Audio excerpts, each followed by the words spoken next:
Ladies and gentlemen, please welcome to the podium Kate Slevin, the Executive Vice President of the Regional Plan Association.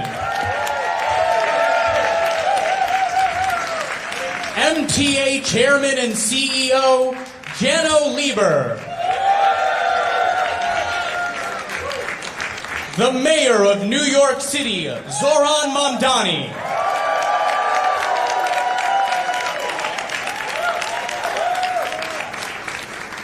And now, please welcome to the podium the 57th Governor of the great state of New York, Governor Kathy Hochul.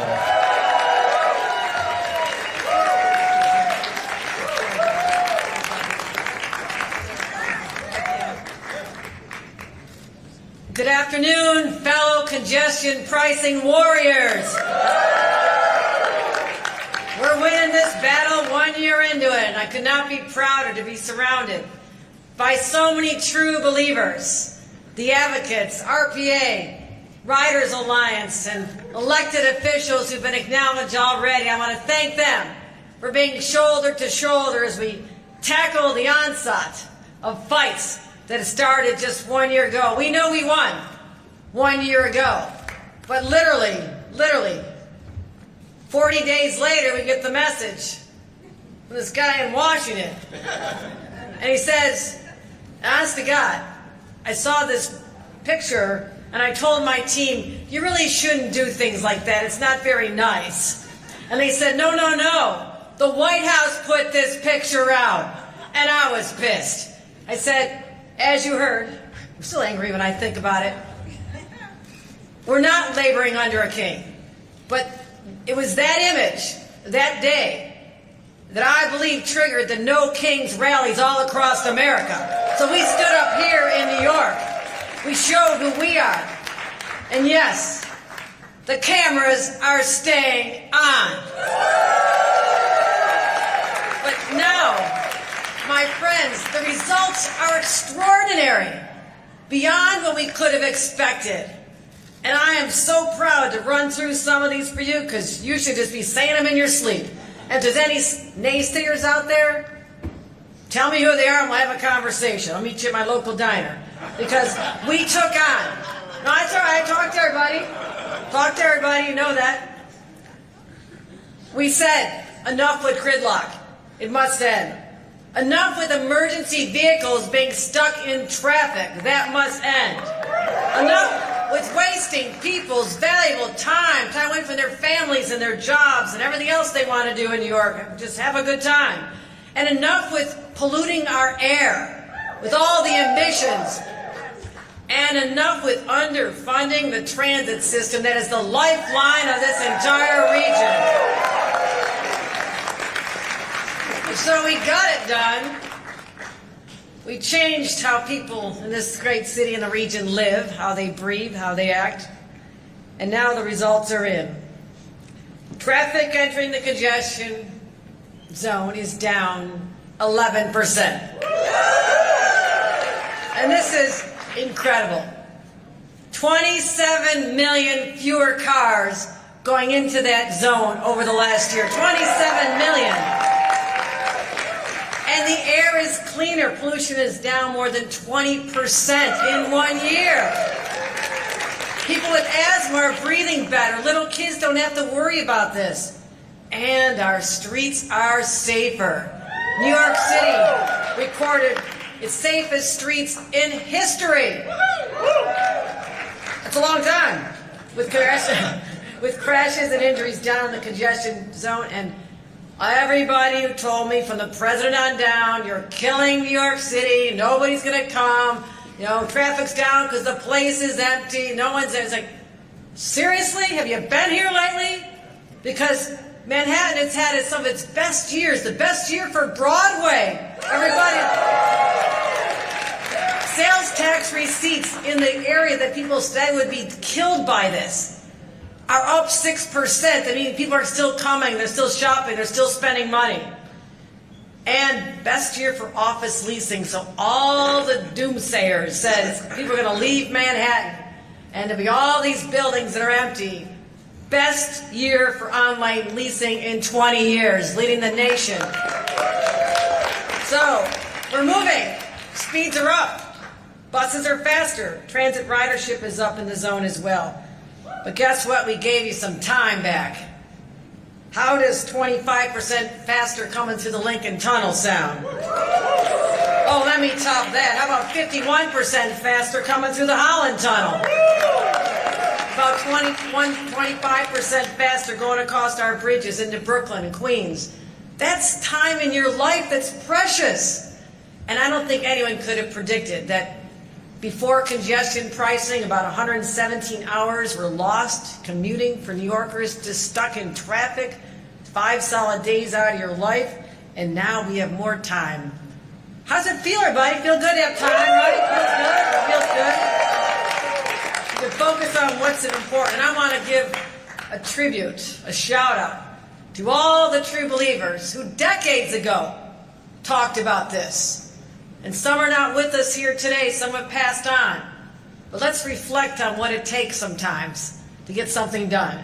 Shouldn't take that long, but those who never gave up believing, they never gave up believing. I remember Dan Doctoroff talking about this a long time ago. I remember Kathy Wild has been talking about this a long time. There's so many, I can't give all these shout outs, but all of you, everybody. There are an incredible number of people who just said, I believe in this idea, I believe in this city, and I believe we can get it done, and we did. So thank you. Thank you to our heroes. So we had years of debate, years of study, litigation. Oh my God, how much I had to spend on litigation on this. The lawsuits, the critics saying it couldn't be done. So for those of you who are keeping score, I've got more than 10 lawsuits. We have a pretty good record. Every time it's gone before a judge, the judge says, no, the state is right, MTA's right, they're on the right path, they're doing this legally, and so why are we here? And again, later this month, guess where we'll be? We'll be back in court, defending our program once again, but we'll just keep on winning. We'll be winning so much, we'll be tired of winning. So anybody trying to kill this program, just tell it to the judge, because they're going to be on our side. And as a reminder, there are a lot of people who really thought that this was going to result in their lives being affected negatively out on Long Island, the Hudson Valley, New Jersey, and others. It's a little bit quieter these days. The opposition's kind of calmed down, right? Anybody notice that? Yep. It's calmed down because people like getting across the bridges faster. They like coming to the city with more time on their hands. They're happy not to sit in traffic. So to those individuals who are driving in, their quality of life has improved as well, and I'm really proud of that, and I hope they understand what this program did for them. But lastly, this is also supposed to fund some really important projects. Now, when I first became governor, no offense to you, but where were we headed? We were going off the cliff, weren't we? We were literally going off the fiscal cliff. I empowered Jano to find savings. He did it. To find ways that we could be smarter, more efficient. He did it. But I also knew that we needed to have an ambitious plan for capital projects that have been never even contemplated to the scale we're doing right now. It's extraordinary. But this program will fund $15 billion worth of those capital projects that are improving our system. Improving it. So, and we did a little bit cheaper too. Cut 40% off the costs, but getting the same $15 billion worth of projects. That is good news. That is good news. And so we're going to continue. I'm not letting up. I think this is fantastic. And it shows how we have the audacious vision for New York that others may think about in other cities, just can't quite get it done. We know how to get things done because we're New Yorkers. We don't take no for an answer. Thank you, everybody. Thank you. Thanks to all the advocates, elected officials, and those who got us to the finish line here. Let me welcome another dreamer, a big audacious thinker, someone that we're so proud to work with over the next 4 years, and that is our mayor, Zohran Mamdani.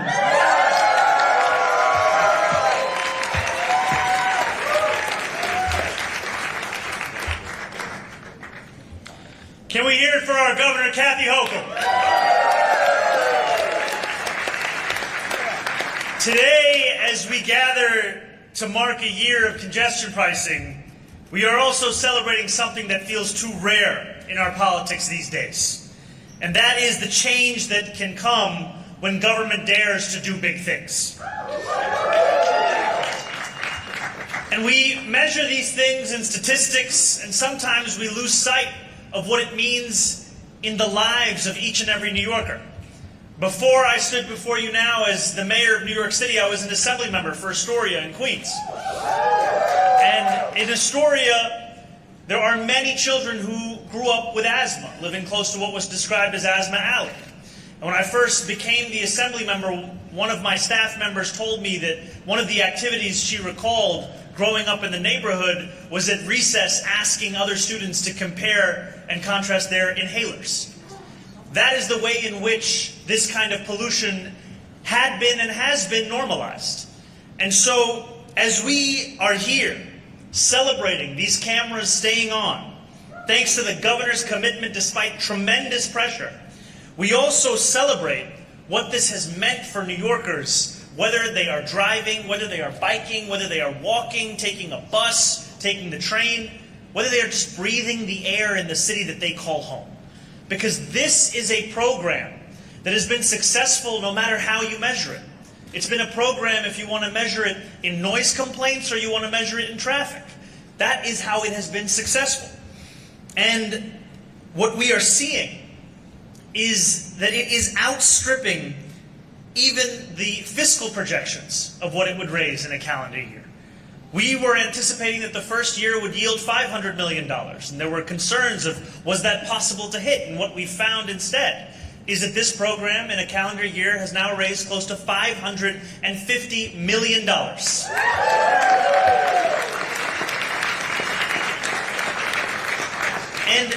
And I want to celebrate this especially because what the governor said is so critical. For a long time, we have asked the MTA to do the impossible without providing them with the funding that would even make it something they could consider. And what this program has done is commit funding to the very capital needs that have been put off for years, if not decades.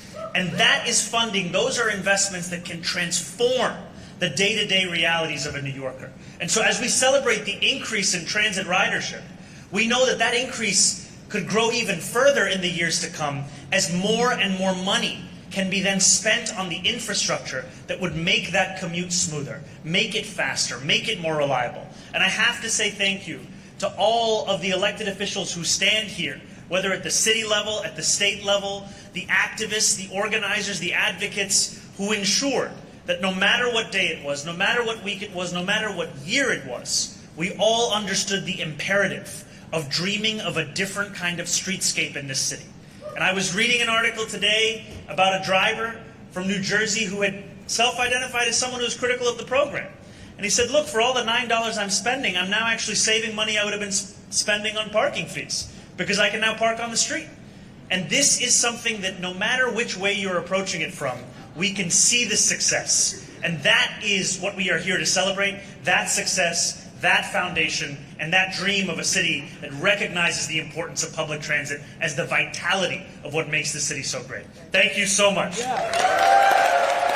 now, our MTA Chair and CEO, Daniel Lieber.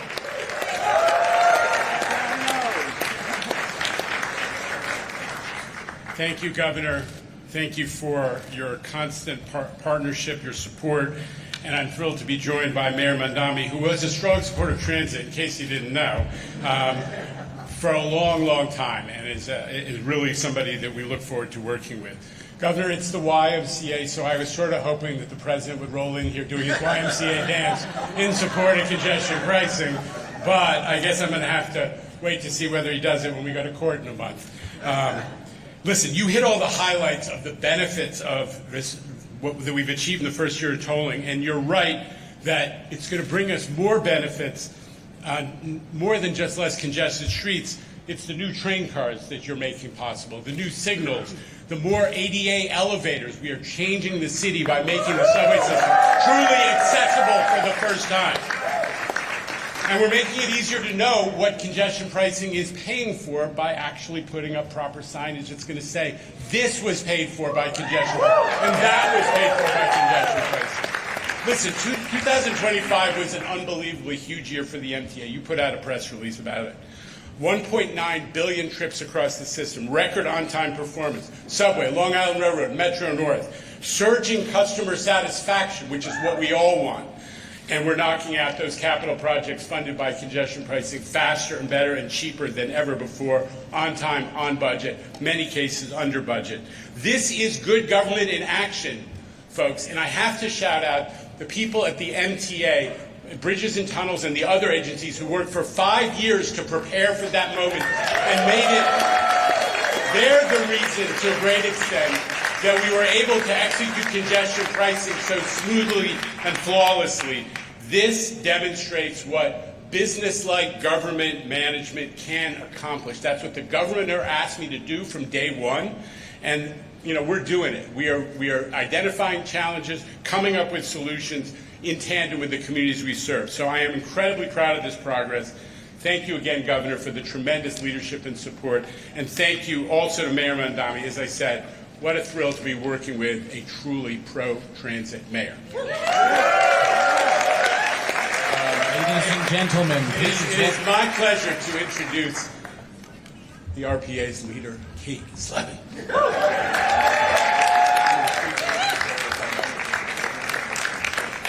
Good afternoon, everyone. Regional Plan Association is really honored to be here with the governor, the mayor, and General Lieber, and so many advocates and external organizations who are part of the Congestion Pricing Now Coalition who have been pushing for this. There's dozens of groups, hundreds and hundreds of people, and thousands of people across the region who supported this and made their voices heard and helped the government get it passed, and the governor's leadership really led the way. So if you're part of the Congestion Pricing Now Coalition, I want you to raise a round of applause for yourself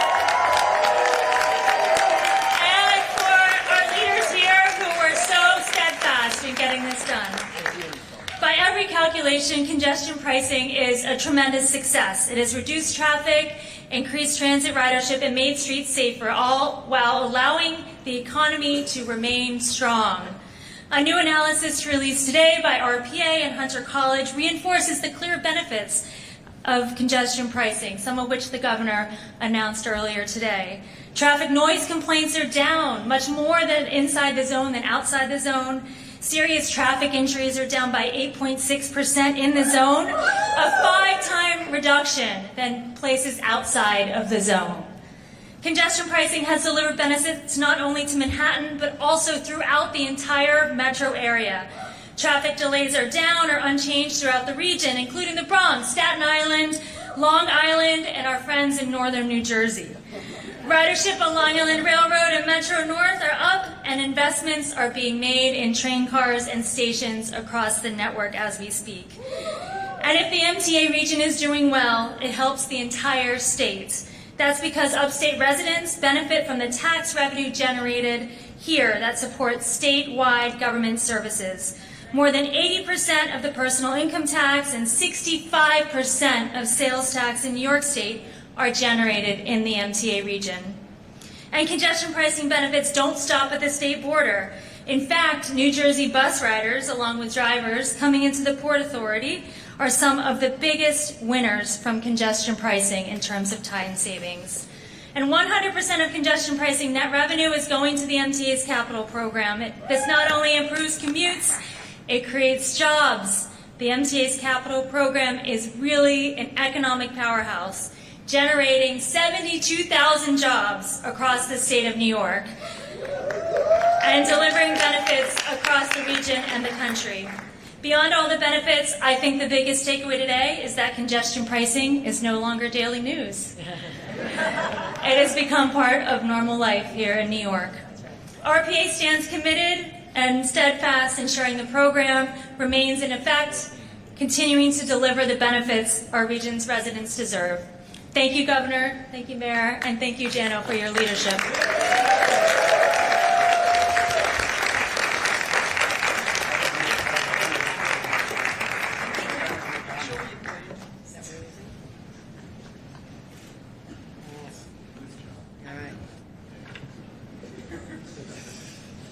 right, questions? Good. Yeah, we're going to do on-topic questions here just because we're really tight on time, really tight. Let's start with Dave Colon right there from Streets Blog, everybody. Apparently a popular favorite with the Man, as Anthony, I asked this and people didn't get. Man, I had one for the governor and one for the mayor. Governor Hochul, can you talk a little bit about your evolution from the person who was the architect of the congestion pricing pause to the person who was the architect of the cameras are staying on? And Mayor Mamdani, can you talk a little bit about if the city has any plans to do anything more to grab a little bit more of the space dividend, that we have this lack of cars in the city now. We want to obviously make more room for buses, cyclists, pedestrians, things like that. Do a little more than was done under Mayor Adams. The pause is related to the cost of congestion pricing. I wanted to find a path forward at a time when we knew that the number one concern that people had in our state was affordability. That was real. That's something I've been talking about a lot longer than anybody who just got elected a year ago, Donald Trump. But not talking about you, I'm talking about a year before. So it's not a new issue to us. And so I said, go back to the drawing board, and is there a way to fund the $15 billion we want in projects at a lower price point? I found that price point. And I think that's one of the reasons why there's less opposition to it from people who are paying that, because they're still getting the same benefit. So I called it a temporary pause. Might be some people in this room who didn't believe when I said temporary, I meant temporary. But maybe now you have a little more faith in me. I knew I'd get it back on. We did at a lower price point. And that's what I'm proud of. I wasn't talking about your election. Donald Trump, 2024. I know. I am very excited to be here, not only alongside the governor, but also alongside my DOT commissioner, Mike Flynn. And I've shared that when we were holding an interview for the position, one of the questions I asked was, how do we make this city the envy of the world when it comes to our streetscape? And the city has a lot of tools at its disposal to ensure that we are maximizing the benefits of not just this program, but of what it means to get around. And I look forward to not only sitting down and going through the different options we have, not only reading the latest Commonwealth report, but also starting to figure out what those steps look like and a near and medium term basis. All right, let's go to Andrew Siff, WNBC. Andrew. Ray, I'm rooting for you to stay healthy down there.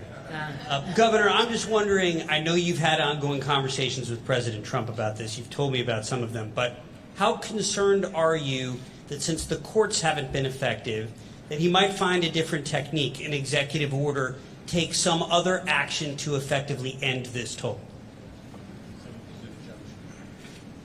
Well, we have an injunction to stop what he's doing right now. We feel very confident of our position in courts. The courts have been heavily relied on since he took office to stop the insanity of his policies, right? We've been successful in many fronts. Literally, as I was driving over here, I got a call from the president, and I said, just it's random, but I said, well, I got you. What's happening with Gateway Tunnel? Because I need that turned back on. And I'm looking forward to working with you on Penn Station. And by the way, congestion pricing is working. So that kind of set off a nice conversation, but that's how it goes. And so I'm not afraid of taking on the fight with him or anybody else who attacks our authority as a state and a city to implement a policy that is for our own constituents. I will stand up and defend that right every day of the week, and we will win. Did he say anything back to you when you... No, I just kind of talk about Venezuela and all kinds of things. I was just... All right. These things are kind of surreal. I'll just leave that alone. But I said I disagree. This got to go to Congress. You got to get authority. Kind of important to do things like that. Yeah, he's a bad guy, but you got to get authority. Kind of how it's been for the last 250 years. Just want to say. Andrew, nice job working Venezuela into on topics right there. Let's go to Evan Simko-Benarski with the New York Daily News. Hi, Governor. So it seems like in terms of the money that's being raised, you're about where you want to be. The reduction in automotive traffic is a net positive for the policy, but it's not quite where the original EA was hoping we'd be. You mentioned affordability. It's still an ongoing crisis. What are we looking at over the next couple of years, both in terms of your expectations for lowering car traffic into the city and also, where the price point may go? I think it's important to note is people were saying that first drop in traffic was not going to hold. And we've seen in other cities it doesn't always hold. I think 1 year into it, we can say that we've perhaps permanently changed people's behavior. And there's no reason for them to go back. And that's what I feel really good about. I'm not one to spike the football, although good Buffalo Bills game yesterday. Sorry, love the Jets. I'm sorry, I love the Jets too, but they're not playing the Bills. I knew this was going to come up because I can't stop myself. But I'm not spiking the football on this because it hadn't been until now. Today I am, because I think 1 year of people's rechanging their behavior and their habits, and they're seeing the benefits of this, is something I feel confident in. So we'll keep the price point. Under federal law, it's scheduled to go up in 2028 and 2031. That's scheduled, but again, those are areas where the federal government may be weighing in it later on in the future. But I'm going to keep fighting for this. I think the $9 is working. We're getting the money we need. As you heard from Jano, the projects that we've been able to unleash that were not able to be done, that needed to be done for decades because nobody had the guts to put this kind of money behind it and a plan behind it. I feel really positive about that. All right, if you wanted to declare a state of emergency for the Jets, we'd get Josh Allen over there. You probably have the power, man. No disrespect to the Jets fans. I didn't see any in that stadium yesterday. That's a little too cold. I don't know.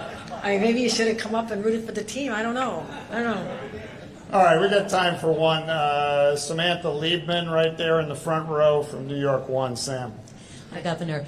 So you're saying that the price may not go up? Because a lot of people are saying, well, they feel like it's a little bit more crowded in the city, that maybe it should go up to prevent more people from driving. What would you say to that? It's on a schedule to go up in 2028 and 2031. We're in 2026. So we're not making any adjustments. We're doing well, and we're going to kind of continue to study where that is. But that there is a change in that. Jano, is there anything else I need to know on that? Okay, yeah, okay. All right, thanks, everybody. All right, thank you very much. Everybody. All right, thank you. Thank you.